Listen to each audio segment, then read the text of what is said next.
Bueno, muy buenas tardes para todos. El día de hoy seguiremos con el capítulo 2, con 2 Corintios, capítulo 6, del versículo 14 al 18, y vamos a estar finalizando el capítulo 6 de 2 Corintios. Y aquí el apóstol Pablo nos trae un mensaje muy hermoso y muy fuerte para todos los que están solteros y que están también en una búsqueda de tener pareja. Lo que el apóstol Pablo aquí nos exhorta y nos enseña es que todo creyente, todo cristiano que somos, debemos de buscar un cónyuge igual en nuestra fe. Y este mensaje va a ser un poco fuerte para muchos, tal vez algo difícil de digerir, se puede decir, porque nos exhorta el apóstol Pablo a que no nos juntemos con personas que no son creyentes de nuestra misma fe. ¿Y por qué razón? Es porque no hay ninguna armonía entre las tinieblas y la luz. Entonces, hay veces que nosotros, porque somos un poco, queremos hacer trabajo de misionero, nos vamos y nos juntamos con personas no creyentes creyendo que ellos van a venir a los pies de Cristo, cosa que la Biblia no nos enseña eso. ¿Por qué? Porque aunque sí ha habido casos donde las personas se convierten después en el matrimonio, pero es muy difícil que eso ocurra, porque la Biblia nos enseña que es preferible que no nos juntemos con parejas que no son de nuestra misma fe. Entonces vamos a leer el versículo 14 al 18 del 2 Corintios capítulo 6. Dice así: exhortaciones al creyente. Esta es una carta de exhortación. Versículo 14 dice: no estén unidos en un yugo desigual con los incrédulos, pues ¿qué asociación tiene la justicia y la iniquidad? ¿O qué comunión la luz con las tinieblas? ¿O qué armonía tiene Cristo con Belial? ¿O qué tiene en común un creyente con un incrédulo? ¿Qué acuerdo tiene el templo de Dios con los ídolos? ¿Por qué nosotros somos el templo del Dios vivo, como Dios dijo? Habitaré en ellos y andaré entre ellos y seré su Dios y ellos serán mi pueblo. Por lo tanto, salgan de en medio de ellos y apártense, dice el Señor. Y no toquen lo inmundo, y yo los recibiré y yo seré un padre para ustedes y ustedes serán para mí mis hijos y hijas, dice el Señor Todopoderoso. Y esto es prácticamente lo que vamos a estar estudiando, que es del versículo 14 al 18. Esta es la lectura de hoy que vamos a estudiar. Y bueno, aquí el apóstol Pablo nos da unos pasajes claves en lo que Pablo exhorta a los creyentes a no unirse en relación que comprometen su fe, y podemos verlos en el versículo 14. En este versículo 14 que vamos a estar estudiando, de nuestro estudio, vamos a volver a leer versículo 14 que dice: no estén unidos en un yugo desigual con los incrédulos, pues qué asociación tienen la justicia y la iniquidad, o qué comunión la luz con las tinieblas. Esto es así es como inicia nuestro estudio del primer versículo, porque vamos a estar viendo los 4 versículos, son solamente 4 versículos que nos hablan de mucho. Entonces, todo aquel que está en una relación y que es creyente en Cristo, lo que nos indica la Biblia es de que busquemos una pareja con las mismas creencias de nuestra fe. ¿Por qué razón? Porque hay veces que en lugar de que la persona pueda llevar una relación sana, va a haber conflicto, va a haber pleito, va a haber guerra entre la pareja. En lugar de estar en comunión con el Señor, van a estar en descomunión. Y esto es por eso que Pablo nos exhorta. El yugo desigual se hace referencia a una imagen agrícola, unir dos animales en diferente fuerza o tipo en un mismo arado causaba desorden, dice. Pablo usa esta metáfora por advertir a los cristianos que no se unan en matrimonio con incrédulos. Entonces, hay una exhortación muy fuerte para los creyentes de que no se unan a personas que no son creyentes, y esto es lo que la Biblia nos indica. No comprometernos con personas que no comparten nuestra fe. ¿Qué problemas puede surgir en una relación desigual espiritualmente? Primero, dirección de vida diferente. Uno quiere seguir a Cristo y el otro no. Conflictos sobre la crianza de los hijos. ¿Los crían en la fe o no? Entonces, en este conflicto va a haber conflictos.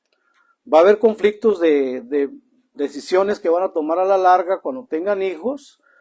¿Qué sucede?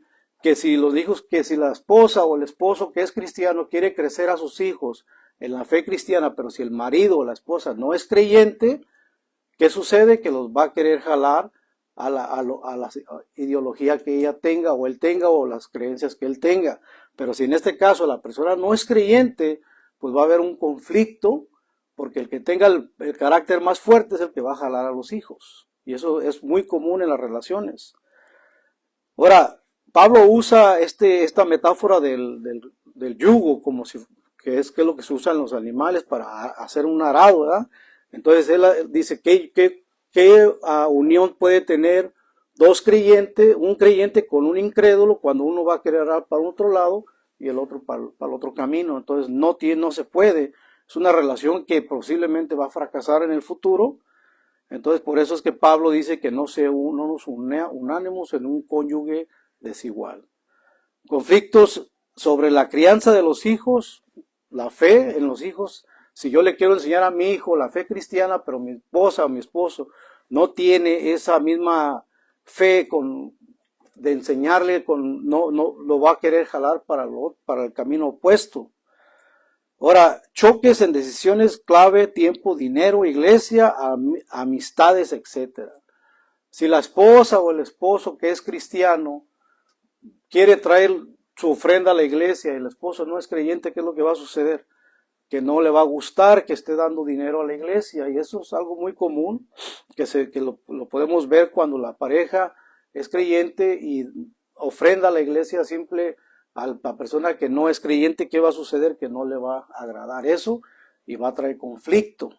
En las decisiones del tiempo que va a estar en la iglesia, en el tiempo que va a estar en la iglesia la persona creyente, el que no es creyente va a tener problemas porque la persona va a querer estar en la iglesia y tal vez el creyente va a querer andar por fuera en alguna otra relación de la sociedad. Soledad espiritual al creyente. No puede compartir lo más profundo de su fe con su pareja. Y esto es algo bien importante. Una pareja que tienen problemas a veces de cualquier cosa, y ¿qué es lo que hace uno en pareja? Ponerse uno en oración. Si la pareja de uno no es creyente, ¿cómo tú vas a poner en oración con tu pareja? No va a haber manera de que la persona pueda orar contigo, apoyarte en la oración o en las decisiones que se tengan que tomar. Los fundamentos espirituales son distintos entre un creyente y un no creyente. Justicia versus injusticia, la luz y las tinieblas. No existe resonancia o relación entre el mal y el bien. O sea, entre un incrédulo y un creyente no hay una resonancia, no hay que no compaginan en nada, absolutamente, en las cuestiones espirituales. Ahora, ¿qué sucede? ¿Qué sucede cuando una pareja y un creyente, una pareja de que un creyente y una persona que sea incrédula? Siempre el que tenga el carácter más fuerte es el que va a querer jalar a la pareja. Entonces, hay una gran posibilidad de que la persona que está en Cristo, con la ayuda de Dios, puede ser un testimonio para el no creyente. Pero si tú estás en una decisión de tomar para casarte con una persona o estás buscando una relación como pareja, se le recomienda a la persona que es creyente que busque una pareja igual que él, en su misma fe. ¿Por qué? Porque entonces así es como va a funcionar bien una relación. Y esto es lo que nos exhorta el apóstol Pablo. Ahora vamos a leer el versículo 15 de nuestro estudio de 2 de Corintios del capítulo 6. Vamos a leer el versículo 15. Dice, ¿o qué armonía tiene Cristo con Belial? ¿O qué tienen en común un creyente con un incrédulo? Entonces, ¿qué comunión hay entre, pone el ejemplo de Belial en referencia a Satanás o a, esa es la referencia que está haciendo. Belial es una referencia a Satanás, a todo lo que se opone a Dios. Pablo plantea aquí una fuerte antítesis. Cristo y Belial no tienen nada en común. Por lo tanto, un creyente al identificarse con Cristo no debe unirse en pacto con alguien que aún no le reconoce como Señor y Salvador a Jesucristo. Y si ya está la persona en una relación, digamos, una persona que ya vino a Cristo, pero ya está casado con una persona que no es creyente, o sea, que de repente se convierte alguno de la pareja a Cristo, ¿qué es lo que debe de hacer esa persona? ¿Dejar a su pareja o estar con su pareja en unión como el matrimonio, aunque no sea creyente la persona, aunque no sea convertida? Porque hoy en día todo el mundo dice ser creyente de Jesucristo. Hoy en día, por lo regular todas las personas dicen ser creyentes, pero pertenecen a ciertas otras denominaciones.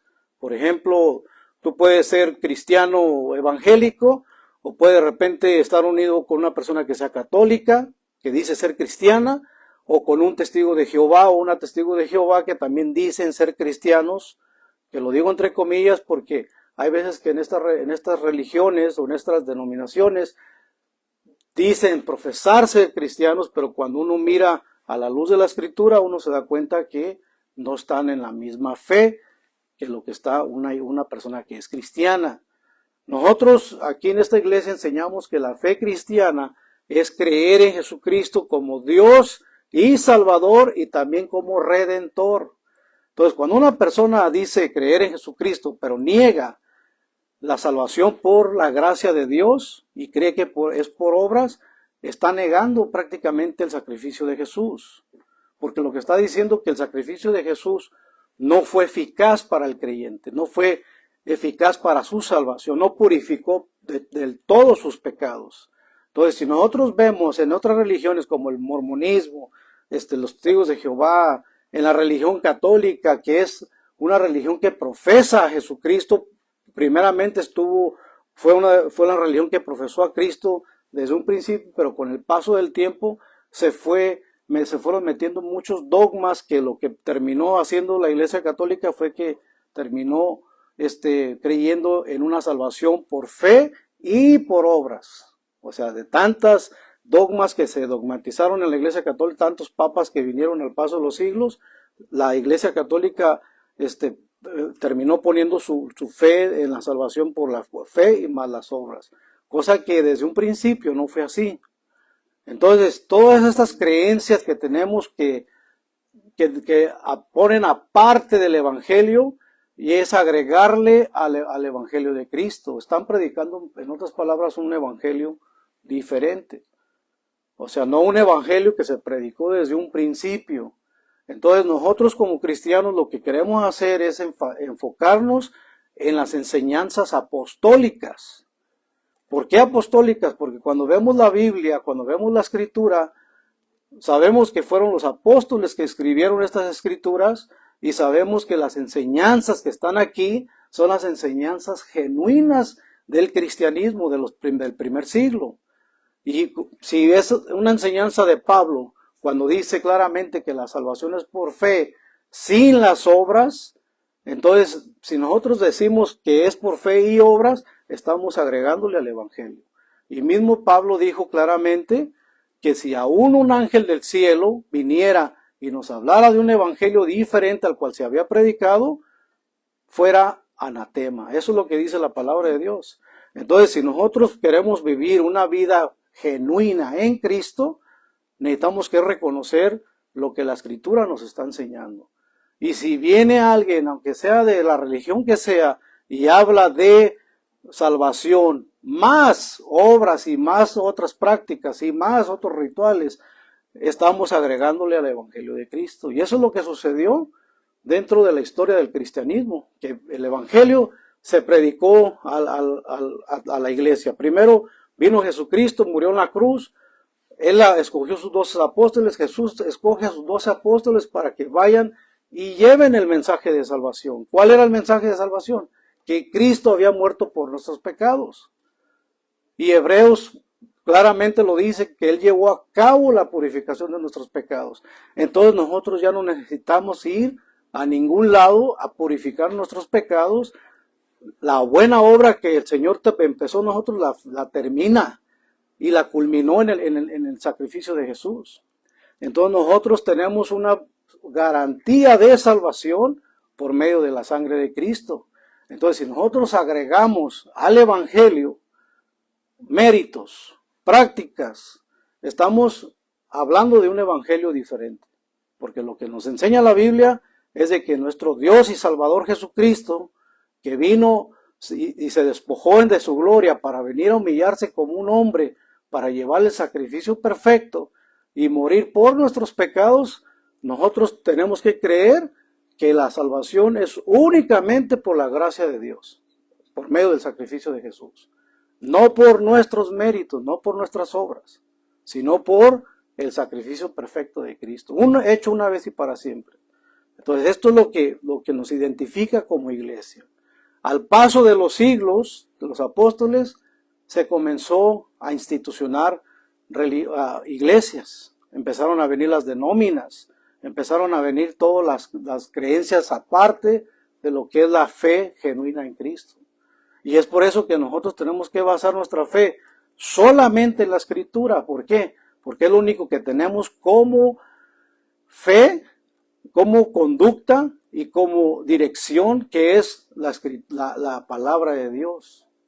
Si yo vengo con una enseñanza aparte de lo que está aquí escrito, estamos alterando el Evangelio de Cristo.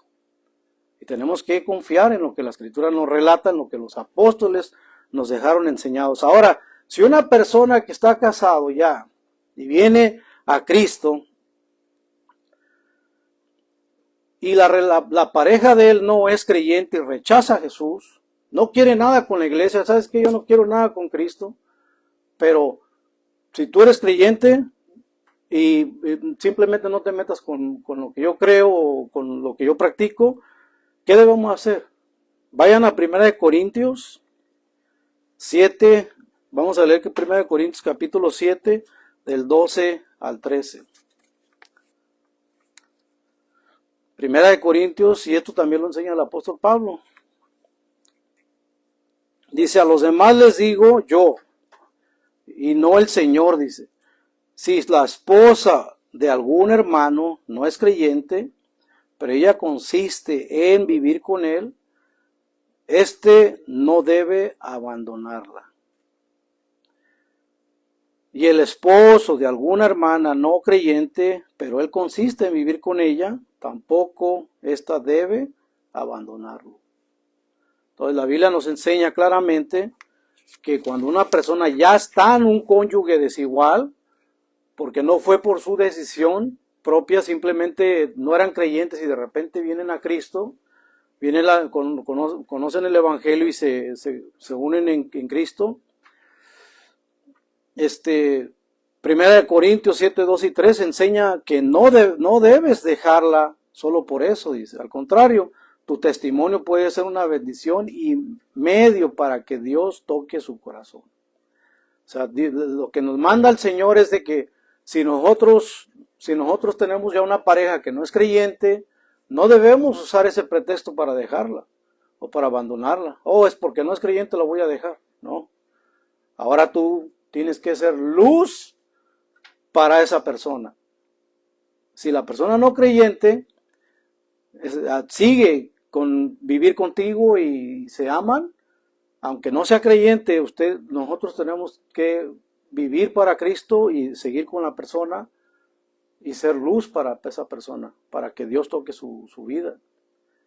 Orar por ella, orar por él, aunque la persona no sea creyente.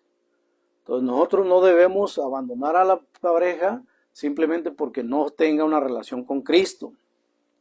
Bueno, y vamos a continuar. Dice, pero si estás considerando entrar en una relación con alguien que no comparte tu fe, entonces estos pasajes son una clara advertencia. La fe no debe ser negociable en una relación amorosa. Entonces, si aún no estás en matrimonio con una persona, pues trata de buscar una persona con tu misma fe. Al menos pues de que no tengas fe y quieras vivir con la persona que tú quieras vivir, pero la persona aquí lo que está hablando la escritura es al creyente, es al que es cristiano verdadero, al que verdaderamente profesa una fe en Jesucristo, de que no debemos de unirnos en cónyuge desigual. Si la pareja, si la persona que tú estás viendo como posiblemente ser tu esposa, si aún no estás casado, estás a tiempo de empezar una relación nueva con una persona que no sea, que diga que sí sea creyente.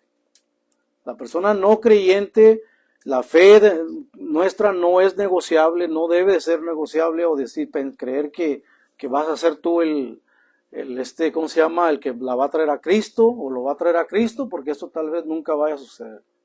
Entonces, lo que nos enseña la Biblia es que nosotros busquemos una pareja con nuestras mismas creencias, con nuestra misma fe. Ahora vamos a leer el versículo 16 de nuestro estudio, 2 Corintios 6, 16. ¿Y qué acuerdo puede haber entre el templo de Dios y los ídolos? Ustedes son el templo del Dios viviente, ya Dios lo ha dicho, habitaré y andaré entre ellos, y yo seré su Dios, y ellos serán mi pueblo, dice el versículo 16. Este es un versículo hermoso.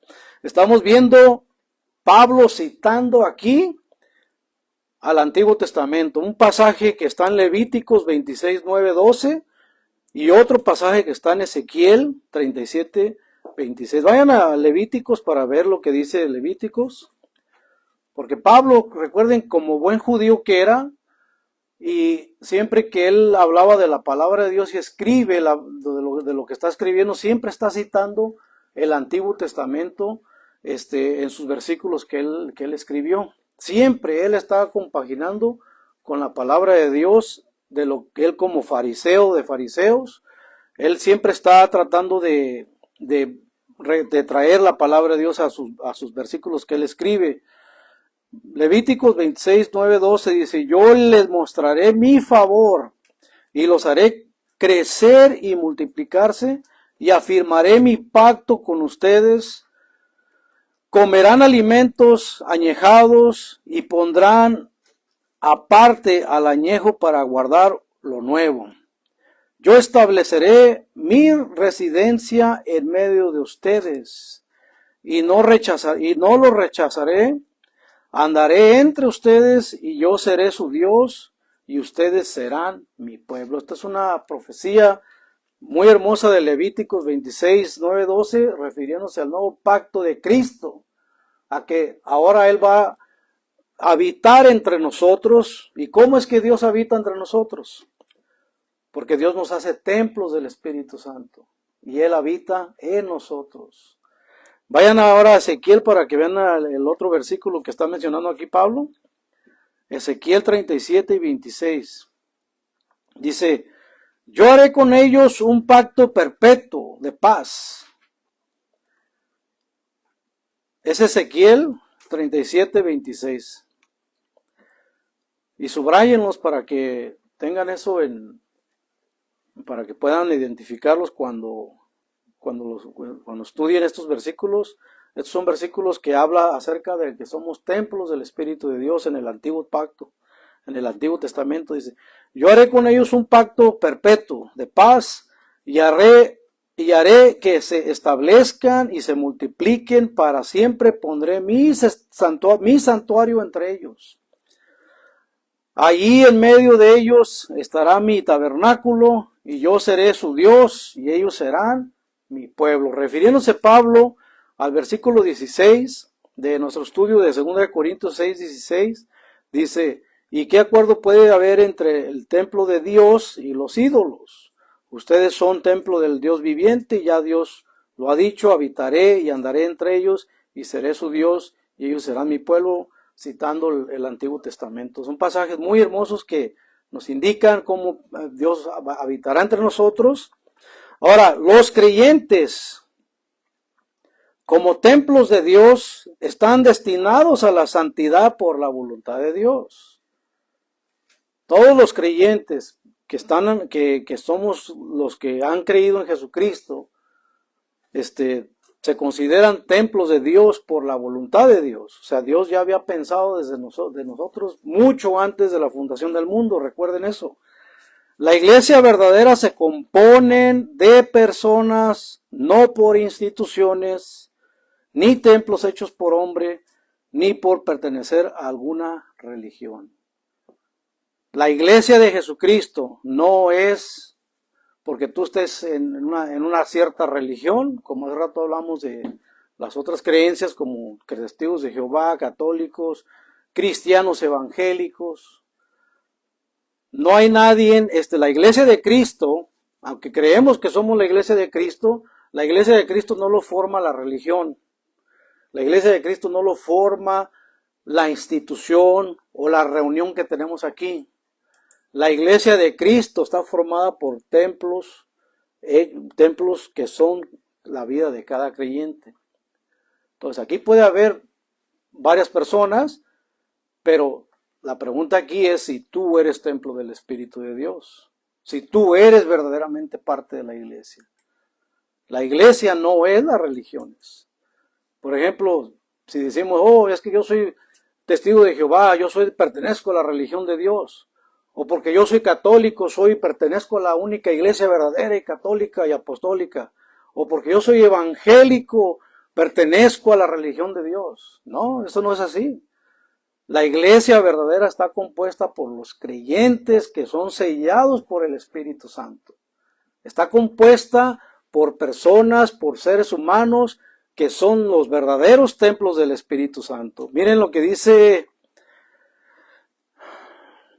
Efesios 1:13.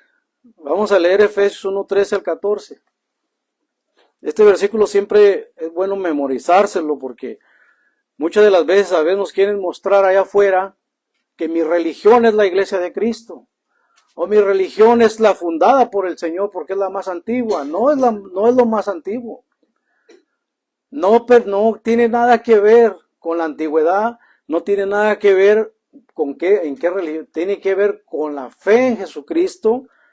Porque el Señor es quien nos da ese sello de salvación. Esta es la verdadera iglesia de Jesús. Cuando Jesús venga por su iglesia, Él no va a decir, vengan para acá mis hermanos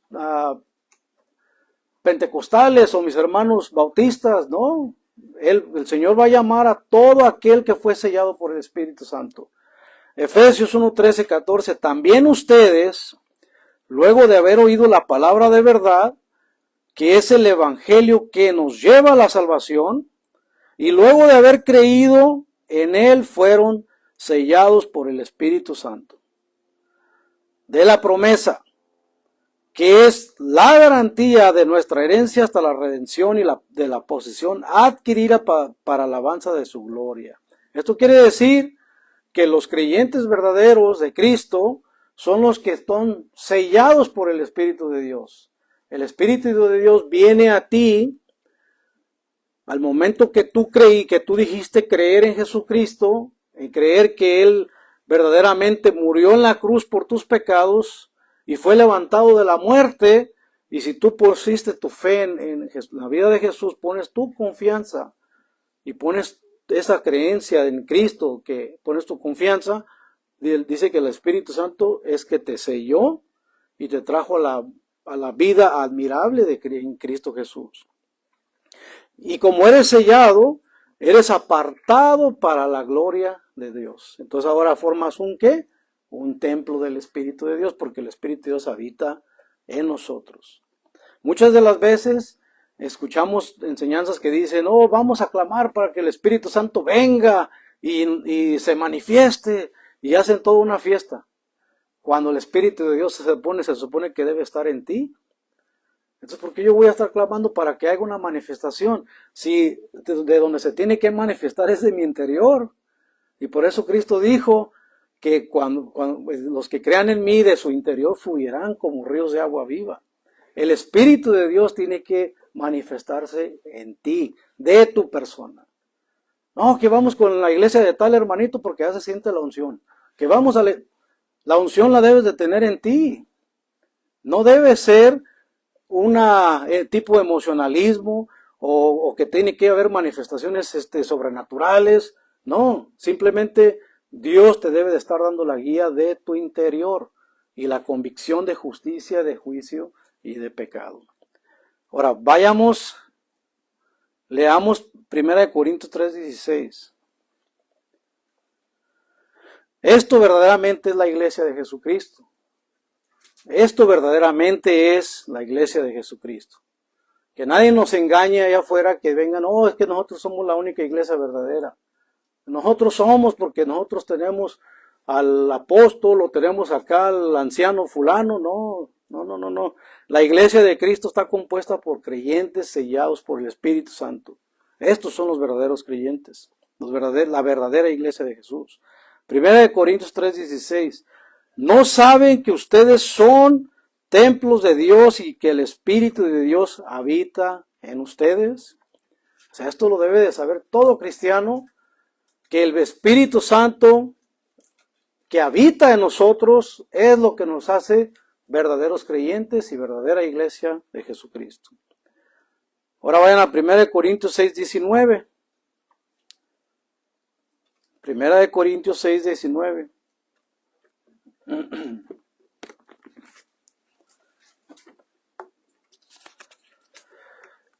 1 Corintios 6:19 dice lo mismo que 1 Corintios 3:16. ¿Acaso ignoran que el cuerpo de ustedes es el templo del Espíritu Santo que están ustedes y que recibieron de parte de Dios, y que ustedes no son dueños de sí mismos? No somos dueños de sí mismos. ¿Por qué? Porque ahora el Espíritu de Dios nos ha apartado para Cristo. Ahora el Espíritu Santo que habita en nosotros nos aparta para el Señor. Y esto es lo que forma la verdadera iglesia de nuestro Señor Jesucristo. En el momento que Cristo va a llamar a todos sus escogidos, a todos sus sellados, los va a llamar por los que están sellados. Si alguno de nosotros aquí no tiene el sello de salvación o no tiene el Espíritu de Dios, pues posiblemente en el momento que llegue el momento no va a escuchar el llamado de la voz del buen pastor. ¿Por qué? Porque el Señor dice, ¿qué le dijo a los fariseos? Ustedes no creen. ¿Por qué? Porque ustedes no son de mis ovejas. Mis ovejas escuchan mi voz y me siguen. Y Él les dijo claramente a los fariseos que lo estaban acusando y lo estaban siempre molestando. Dice, ustedes no creen porque ustedes no son de mis ovejas. Mis ovejas escuchan mi voz y ellos me siguen. Y nadie las puede arrebatar de mi mano. Entonces nosotros estamos garantizados con ese sello de salvación hasta el día de nuestra redención. No es para dudarse ni por decir vamos a esperar a ver si el Señor nos salva, o vamos a ver si después de la muerte vamos a ir a purificarnos a tal lugar para que el Señor nos reciba en su residencia. No, la Biblia claramente enseña que gracias al sacrificio de Cristo, Él llevó a cabo la purificación de nuestros pecados. Hebreos 1:3. Hebreos 1:3 lo dice muy claro, Él llevó a cabo la purificación de nuestros pecados. Entonces nosotros tenemos que confiar plenamente en el sacrificio perfecto. Y es por eso que nosotros siempre vamos a predicar a Cristo crucificado. Porque así fue como nosotros pudimos encontrar nuestra salvación y nuestra redención. Entonces ahora, como cristianos, vamos a hablar de ese sacrificio perfecto para que las personas que son escogidas por Dios escuchen el mensaje de salvación y puedan venir en convicción y pueda caérsele ese velo que dice la Escritura, que una vez que se conviertan, es como quitarles un velo de sus ojos y pueden ver la verdad en Cristo Jesús. Entonces, ya vimos que somos templos del Espíritu de Dios y vemos que somos sellados por el Espíritu Santo. Entonces, esa unción debe estar en nosotros. No andemos buscando por otros lados la unción, porque el hermanito fulano tiene la unción del Espíritu de Dios y vamos no, esto no es así. La unción debe ser en nosotros nuestra guía. Tú tienes la unción. Si has creído en Jesucristo como tu Señor y Salvador, si te has arrepentido de tus pecados, si has venido a los pies de Cristo y has recibido el sello de salvación, tú ahora eres un templo del Espíritu de Dios, que es lo que te debe de estar guiando a la luz de la Escritura. Ahora vamos a leer ahora vamos a hablar lo que dice en este mismo versículo de estudio, el 16, donde dice, ¿y qué acuerdo puede haber entre el templo de Dios? Ya vemos que el templo de Dios somos nosotros, y los ídolos. ¿Qué acuerdo hay entre la iglesia redimida, escogida, sellada y templo del Espíritu de Dios con la idolatría? ¿Qué relación puede haber entre un verdadero creyente con la idolatría? No debe haber ninguna relación. ¿Por qué? Porque es todo lo opuesto. El Espíritu Santo en ti te debe de guiar a la verdad. Por eso es que dijo en Juan, en el capítulo 15 y 16, dice claramente que cuando venga el Espíritu de Dios nos va a guiar a toda verdad. Entonces, si el Espíritu Santo habita en ti, tú debes de ser guiado por el Espíritu de Dios y nada relación puede haber entre la idolatría y un creyente. Ahora, la idolatría, ¿cómo se manifiesta? La idolatría puede ser literal o simbólica, valores mundanos, dinero, etc. Ahora, ¿qué es idolatría exactamente? Bueno, la palabra de idolatría, que viene del latín y del griego, es un derivado. Vamos a ver algo que yo busqué para explicarles qué es lo que es ídolo o idolatría. Desde el viejo tiempo, hoy en día la idolatría o el ídolo se puede considerar hasta que pongas tú en una admiración tremenda hacia un artista o hacia no sé, algún personaje del deporte, o que tengas tú una admiración muy grande, muy, ¿cómo se dice?, excesiva hacia esa persona, que se te llega a ser como un ídolo. Pero la palabra original ídolo proviene desde el tiempo del mucho atrás. Bueno, la palabra del origen, la palabra ídolo proviene del latín idolum, que a su vez viene del griego idolón. Este término griego significa imagen, apariencia o figura. Ya está relacionado con eidos, forma, aspecto de la antigua Grecia, y eidolon también podría referirse a un espectro, un fantasma o una representación de algo irreal. O sea, algo irreal en tu mente te puede llevar a crear que estás llevando tu alabanza, tu adoración hacia esa persona. Con el tiempo el término pasó a usarse como un matiz negativo en muchas tradiciones religiosas, refiriéndose a imágenes falsas o engañosas que sustituyen al verdadero Dios. Cualquier imagen, cualquier cosa que sustituya a tu Dios verdadero puede ser un ídolo para ti. Civilizaciones antiguas, Egipto, Mesopotamia, Grecia, Roma, Egipto, los dioses eran representados con estatuas, ídolos en templos. No se veían como simples figuras, sino como contenedores de espíritus del Dios. Estas imágenes eran vestidas, alimentadas ritualmente veneradas. En Mesopotamia, al igual que en Egipto, los ídolos eran esenciales en las prácticas religiosas. Se creía que la deidad residía dentro de esas estatuas. O sea, era una mezcla de monumentos hechos por hombre que pensaban que poseían la deidad divina de Dios. Y de ahí fue donde se empezó a comenzar esto de la idolatría, de los ídolos. Ahora, vemos también en qué puede ser idolatría para nosotros. La idolatría es la adoración o veneración excesiva de un ídolo, ya sea un objeto, imagen, persona o incluso una idea que se pone en lugar de lo que se debería ser adorado o respetado por encima de todo como Dios en muchas religiones. Entonces esto tiene mucha enseñanza de que podemos investigar qué verdaderamente es idolatría y qué es un ídolo, pero por eso es que el mandamiento del Éxodo 20 dice claramente, no tendrás dioses ajenos delante de mí, no te harás imágenes ni escultura de nada de lo que está aquí en la tierra, o en el cielo, o en el fondo del mar. O sea, no te puedes estar haciendo una imagen en un sentido donde tú le des culto o veneración, no precisamente adoración, porque también el mandamiento dice, no las honrarás, porque yo soy el Señor tu Dios, fuerte y celoso, que visito la maldad de los padres hasta la primera y hasta la tercera y cuarta generación. Y visito, dice, la maldad de los padres en los hijos. O sea que hay una maldición dentro de toda esta idolatría que se fue hecha desde el tiempo de Israel.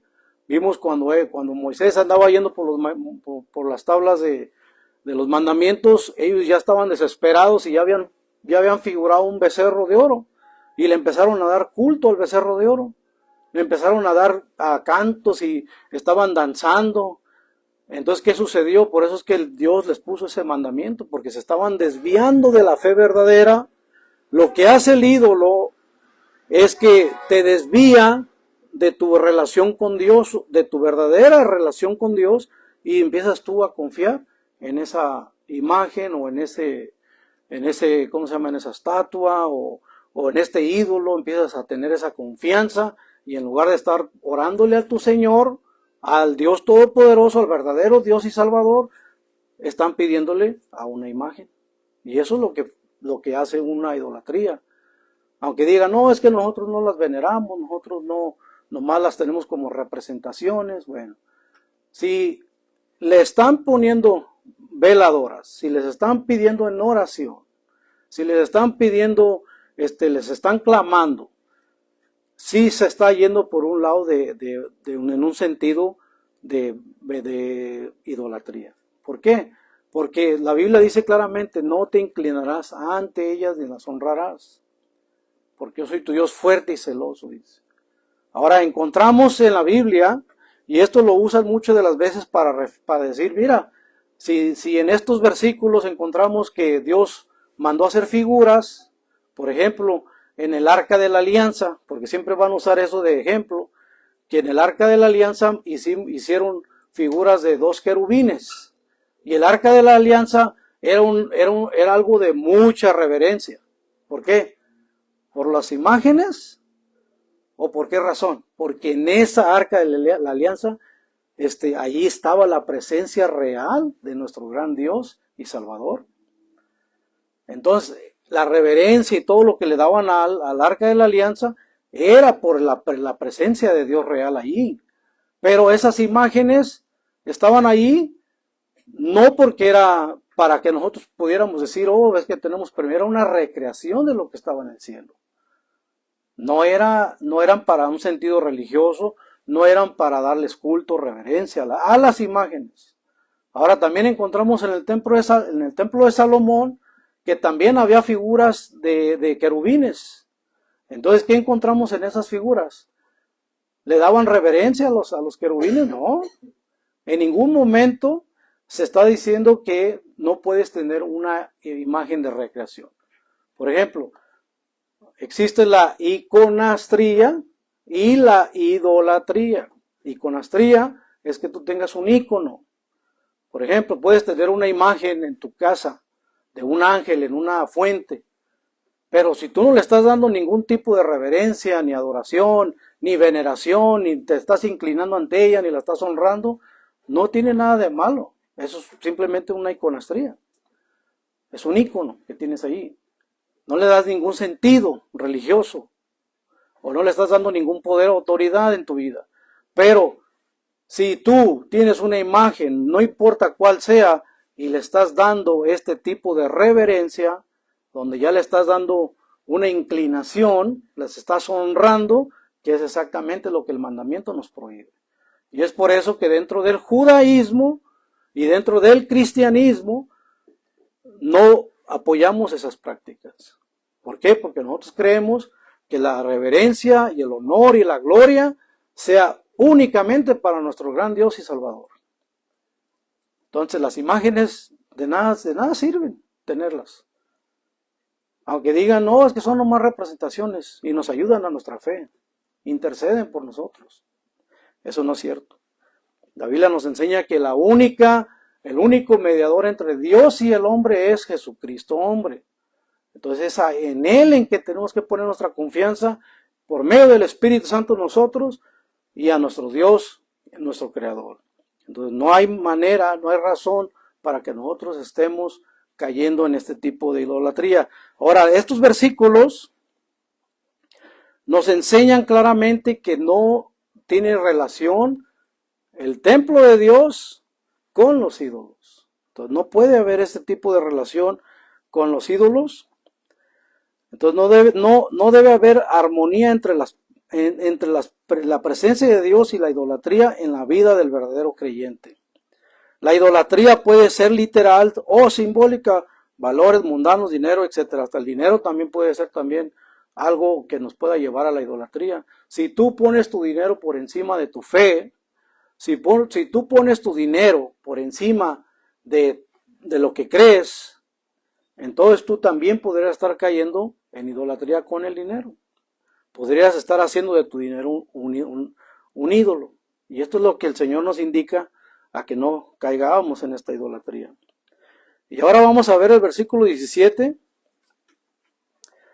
Ya mero llegamos al final. El versículo 17 dice así, de 2 Corintios 6:17. Por lo tanto, el Señor dice, salgan del medio de ellos y apártense y no toquen lo inmundo y yo lo recibiré. Por lo tanto, el Señor dice, salgan del medio de ellos y apártense y no toquen lo inmundo y yo lo recibiré. Estudio Pablo cita otra vez el Antiguo Testamento. Cita una vez más el Antiguo Testamento en este versículo 17. Vayan a Isaías 52:11. Isaías 52:11 dice así, apártense, salgan de allí y no toquen nada inmundo, salgan de esa ciudad y purifíquense, pues son ustedes portadores de los utensilios del Señor. Si vemos aquí Pablo citando una vez más el Antiguo Testamento, Isaías 52:11, ahora nos está enseñando Pablo que este es un llamado a separarnos de todo lo que no honra a Dios. Entonces nosotros debemos de considerar como creyentes apartarnos de todo lo que no honra a nuestro Dios y Salvador. Ahora, muchas de las veces cuando hablamos de que somos salvos por gracia, únicamente por la gracia, sin las obras, nos dicen, entonces nosotros podemos hacer lo que quieramos y podemos pecar y podemos hacer y no importa lo que hagamos, de todos modos somos salvos, y la salvación pues está garantizada. Yo puedo hacer lo que yo quiera. La Biblia no nos enseña a que ¿cómo se llama? A que podamos hacer lo que... La Biblia no nos da licencia para pecar en ningún sentido. La Biblia nos enseña claramente que aunque somos salvos por la gracia de Dios, no debemos y debemos apartarnos de todo lo que nos contamina y todo lo que nos puede incitar a pecar. Entonces, esta es la verdadera enseñanza que nos enseña la Biblia. Aunque somos salvos por gracia, nosotros debemos de apartarnos de todo lo que no glorifica a nuestro gran Dios y Salvador. Ya vimos que no tenemos nada que ver con la idolatría. Ya vimos que somos templos del Espíritu Santo. Entonces, ¿qué debemos hacer como creyentes? Si vemos, estamos en una situación donde no se está glorificando a Dios, no participemos de eso. Si nos invitan a una fiesta, nos invitan a una comida y sabemos bien que va a haber tomadera, va a haber fiesta, ¿nosotros podremos participar de una fiesta así? Claro que sí. Simplemente y cuando mantengas tu testimonio como creyente y como cristiano. No se trata de apartarnos o aislarnos de la gente, sino simplemente de ser sabios en lo que vamos a tomar, las decisiones que vamos a tomar cuando estemos participando con la gente no creyente. Porque si esto se lleva a un extremo donde ya empieza la borrachera, ya empiezan a haber palabrerías fuertes, entonces uno como creyente sabe uno que no conviene estar en medio de esa situación, entonces ¿qué es mejor hacer? Apartarse. Ok, puedes ir a convivir un rato, participas de la comida, saludas a la familia, pero ya cuando se pone la cosa agresiva, pues uno tiene que ser sabio para poder tomar camino. Entonces Pablo cita Isaías 52, instando al pueblo de Dios a salir de cualquier asociación que los contamine espiritualmente. No unirse en oración con personas que no honran a Dios, o unirse a personas que tienen prácticas paganas o que sabemos que no glorifican a Dios. Muchas de las veces, a mí, por ejemplo, por mi experiencia, yo voy a hablar, en mi trabajo, hay personas de muchas creencias y hay veces que a veces hacen un grupo y a veces me invitan a participar de ese grupo. Pero siempre que estamos hablando de la sana doctrina, empieza el conflicto y empiezan las ofensas. Entonces yo debo de estar participando de ese tipo de pláticas, o no, que te vamos a invitar a que hagamos oración. Nosotros no debemos de participar en este tipo de cosas que no honran al Señor. Entonces nosotros como creyentes y conforme la palabra de Dios nos enseña, es que nosotros nos debemos de apartar de todo lo que nos contamina. No unirse en oración con personas que no honran a Dios, sino unirse con personas que tienen prácticas paganas que sabemos que no glorifican a Dios. Debemos de saber separar lo santo de lo profano o de lo pagano. Mateo 7:6 claramente el Señor da una exhortación muy fuerte para los que creemos en Él. Dice, no den ustedes lo santo a los perros, ni echen sus perlas delante de los cerdos, no sea que las pisoteen y que se vuelvan contra ustedes y los despedacen. Son palabras muy fuertes que el mismo Señor Jesucristo usó. En Mateo capítulo 7, versículo 6. Cuando tú estás enseñando o tú quieres compartir el evangelio y las personas nomás están mofando, se están riendo de lo que tú estás hablando, ¿qué es lo mejor que debemos hacer? ¿Continuar porque creemos que Dios les va a cambiar el corazón? ¿O simplemente callarse? Para mí la respuesta más sabia es mejor guardar silencio. ¿Qué le dijeron a Jesucristo cuando llegó Herodes? Convierte el agua en vino. Quiero que me hagas un milagro. Y lo estaba retando. ¿Qué dijo el Señor? Ni una palabra.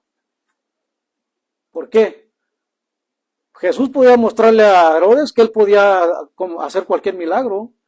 Ya lo había hecho. Por eso Herodes le estaba diciendo, conviérteme esta agua en vino. Porque ya había escuchado del milagro que había hecho en las fiestas de Canaán. Entonces Jesús hubiera podido mostrar su grandeza y que era el Señor de señores. Él hubiera podido haberlo hecho. Pero ¿por qué cayó y guardó silencio? Cuando Pilato le dijo, ¿eres tú rey? El Señor enmudeció. En muchas que le decía que lo estaba retando. También en muchas ocasiones el Señor quedó callado. Lo único que dijo, para esto he nacido. Entonces vemos que debemos de ser sabios en nuestra manera de vivir como cristianos. Que me invitan a orar, pero ya sabes tú que esas personas no son creyentes o no están en tu misma fe, no participes de esas oraciones. Porque ¿qué tiene que ver las tinieblas con la luz? Tú vas a pedirle a Dios unirte en oración con personas que no creen y no glorifican a Dios, o lo glorifican en otro sentido. Entonces nosotros no podemos decir que porque dicen ser creyentes, simplemente unirnos en oración. Ok, yo puedo orar por ti, pero no voy a unirme en oración contigo. Yo voy a orar para que Dios te dé salvación a ti, o para que Dios te saque de esas malas enseñanzas. Entonces, eso es lo que nosotros tenemos que estar haciendo como creyentes. No se trata de evitar todo contacto con incrédulos, sino de no involucrarse en lo pagano, de ser sabios en la participación con lo pagano. O sea, no traten de evitar a las personas que son incrédulas, tampoco estamos llamados a vivir como si fuéramos nosotros élites, que no nos podemos relacionar con personas que no son creyentes. Nosotros debemos de tener relación con incrédulos. Nosotros debemos de tener siempre una relación con los incrédulos. ¿Por qué? Porque tú puedes ser luz para ellos. Pero tampoco debes de permitir que se te pisotee tu fe. O tampoco debes de permitir que se esté profanando tu fe.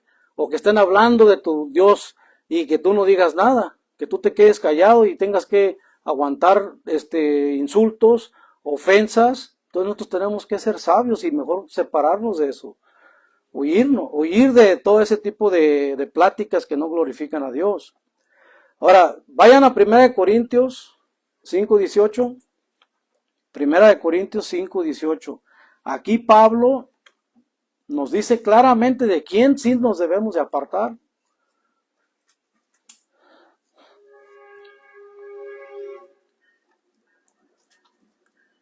Primera de Corintios 5:10. Primera de Corintios 5:10. Capítulo 5, versículo 10 y versículo 11. Primera de Corintios, capítulo 5, versículo 10 al 11. Vamos a leer. Dice, y no me refiero a que se aparten de todos los libertinos mundanos, o de los ávaros, o de los ladrones, o de los idólatras, pues en ese caso tendrían que salirse de este mundo. Más bien les escribí que no se junten con los que se dicen hermanos, pero son libertinos, ávaros, idólatras, insolentes, borrachos y ladrones. Con esa gente ni siquiera coman juntos. ¿De quién sí debemos de apartarnos? Totalmente. De los que dicen ser hermanos en Cristo, pero viven como el diablo. No hay una relación entre las tinieblas y la luz. Si dices que eres creyente, pero estás viviendo como el diablo, no hay relación entre Dios y las tinieblas. No debe uno juntarse con esa gente, porque ya están contaminados. Y es por eso que Pablo nos exhorta a que no nos juntemos con yugos desiguales, a que no nos juntemos con personas en una relación, se puede decir, espiritual, con hermanos que dicen ser creyentes, pero viven como el diablo, sin arrepentirse. Entonces ahí sí Pablo nos dice que no nos juntemos con esos que se dicen ser cristianos, pero que viven como el diablo. Entonces nosotros como creyentes en Cristo podemos juzgar a los hermanos que están en Cristo. Podemos decir, mira, este dice ser cristiano, pero sabemos cómo vive, sabemos que tiene esto y hace el otro. Entonces obviamente no está viviendo una falsa fe, pero ya está contaminado de todo, que ya ni siquiera pareciera que tuvieran un remedio. Entonces nosotros estamos llamados a apartarnos de ellos, mas no del mundo, mas no de todo el mundo. Podemos hablar, si nos invitan, vengan a un bautizo, vengan a una comida, aunque sabemos que no son cristianos, nosotros podemos participar, hasta el punto donde veamos, de ser sabios, de ver que no se esté pisoteando nuestra fe, o que no se esté alterando la situación donde tengamos mejor que irnos. O sea, tenemos que ser sabios en ese aspecto.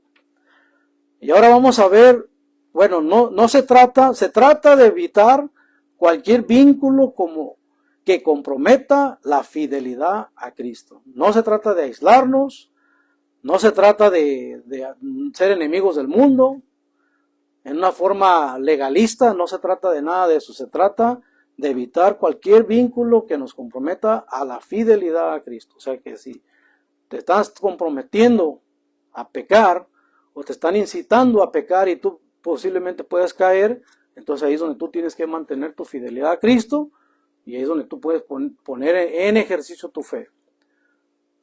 No me conviene, vámonos de aquí. Ahora vamos a ver el versículo final, versículo 18. Segunda de Corintios 6, 18, nuestro versículo final. Y con esto vamos a terminar. Y seré un padre para ustedes, y ustedes serán mis hijos y mis hijas.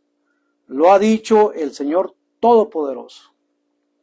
Y yo seré un padre para ustedes, y ustedes serán mis hijos y mis hijas. Lo ha dicho el Señor Dios Todopoderoso. Si tú te mantienes en tu fe, ahora, aunque acabo de decir, si tú te mantienes, sabemos claramente que es Dios el que nos preserva hasta el fin. Es Dios el que nos mantiene de su mano. Jesús lo dijo muy claro, nadie nos puede arrebatar de mi mano. Yo y el Padre, uno somos. Entonces, si el Señor tu Dios te mantiene de la mano, dice Él que nos mantiene. Ahora dice la palabra, y yo seré un padre para ustedes, y ustedes serán mis hijos y mis hijas, lo ha dicho el Señor Dios Todopoderoso. Ahora, ¿cómo es que nosotros venimos para ser hijos y hijas de Dios? Muchas de las veces oímos una mentira muy grande, que todos somos hijos de Dios, todo el mundo, toda la creación son hijos de Dios. Pero ese título no se les da a cualquiera.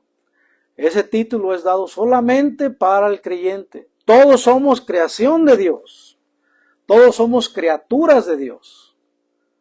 Por Él fuimos creados, sí, claro. Amén.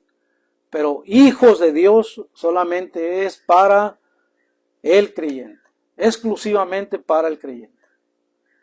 Para el que cree verdaderamente que Jesús murió y resucitó y pagó por sus pecados, y que es su Señor y Dios y Salvador. Para ellos son los que Dios ha hecho hijos de Dios. Vayan a Juan 1, 11 al 12. No todo mundo es hijo de Dios. No todo ser viviente de este planeta es hijo de Dios. Eso es una mentira que se nos dice todos los días allá afuera. El creyente verdadero es el único que es hijo de Dios. Juan 1, 11 y 12. La palabra vino a los suyos, pero los suyos no la recibieron. ¿Refiriéndose a quién? Al pueblo judío. A los que no recibieron la palabra de Dios, que era Jesucristo. Aquí se está refiriendo a la palabra hecha carne o al verbo hecho carne. Pues dice, la palabra vino a lo suyo, o sea, el verbo de Dios, que es Jesucristo, vino a lo suyo, pero los suyos no le recibieron. ¿Quién eran los suyos? El pueblo judío rechazó a Cristo, ¿verdad? Pero a todos los que le recibieron, o la recibieron, a los que creen en su nombre, ¿quién es quién nombre de quién? De Jesús. Se está refiriendo a Jesús como el verbo, como la palabra. A los que creen en su nombre les dio la potestad de ser hechos hijos de Dios. A continuación dice, no de voluntad de carne ni de sangre, sino de Dios. Simplemente hijos adoptados somos de Dios, por medio del sacrificio perfecto de Cristo. Aquí se refleja la intimidad y seguridad de una relación genuina con Dios. La promesa final es relacional si el creyente se separa del pecado y la contaminación espiritual, Dios le recibe como Padre amoroso. Pero al que cree verdaderamente en su nombre, en el nombre de Jesús, al que verdaderamente ha creído en Jesucristo, es al que se le da la potestad de ser hecho hijo de Dios. Solamente. Toda la gente en común que no creen en Jesucristo son creación de Dios, pero no se les puede decir hijos de Dios. Todos somos creación de Dios, pero como hijos de Dios solamente el título es para el creyente. Este pasaje es una exhortación fuerte y clara para todo verdadero creyente. En conclusión, estamos llamados a vivir a una vida santa y separada de lo pagano. Estamos llamados a vivir una vida dedicada a Dios. No se trata de elitismo espiritual, sino de fidelidad a una relación exclusiva con el Señor. Pablo no está promoviendo el aislamiento, no promueve el aislamiento. Nosotros debemos de tener relaciones con gente no creyente y de una forma amistosa, no cayendo en las garras del diablo tampoco, sino una relación amistosa donde podamos compartir nuestra fe en Jesucristo, no mezclándonos con lo pagano, no participando de las cosas que no glorifican a Dios, porque creemos que somos salvos por gracia, todo puedo hacer. No, estamos llamados a apartarnos de las cosas que no convienen, sino una vida comprometida con la pureza espiritual, evitando todo lo que pueda desviar al creyente de Cristo. Esto muestra que vale la pena esperar y obedecer. Él no pide separación para castigar, sino para proteger y darte lo mejor. Lo que Dios quiere es que nosotros vivamos una vida en santidad, que es como Dios por su propia voluntad nos guía a vivir esta vida. Y así es como vamos a terminar el día de hoy. Espero que esta plática sea de bendición para muchos. Y Padre, te damos gracias, Señor, por tu palabra. Te damos gracias porque tu palabra es poderosa y es fuerte también, Señor, que nos exhorta a vivir una vida genuina en Cristo, apartarnos de todo lo que no conviene, apartarnos de todo lo que nos contamina, a ser sabios, Señora, en qué relación podemos tener con personas que dicen ser creyentes. Señor, te pido, Padre, que nos des toda la sabiduría a tus hijos, Señor, de que nos des la sabiduría a poder ser guiados por tu Santo Espíritu y no por el espíritu del mundo, Señor. Te pido, mi Dios, que nos ayudes a vivir una vida genuina en Cristo, que nos ayudes a ser también padres, enseñar a nuestros hijos a cómo deben de vivir, a cómo deben de ser guiados, Señor, conforme tu palabra. Y, Señor, que tu palabra pueda penetrar hasta lo más profundo de nuestro ser, que pueda llegar hasta el tuétano de nuestros huesos, Señor, hasta nuestras mentes, penetrar nuestro corazón. Y, Señor, que podamos vivir una vida verdadera en Cristo Jesús, Señor. Te pido, Padre, que nos des la sabiduría, nos des la guía. En el nombre de Jesús, toda la gloria y toda la honra sea para ti. Amén.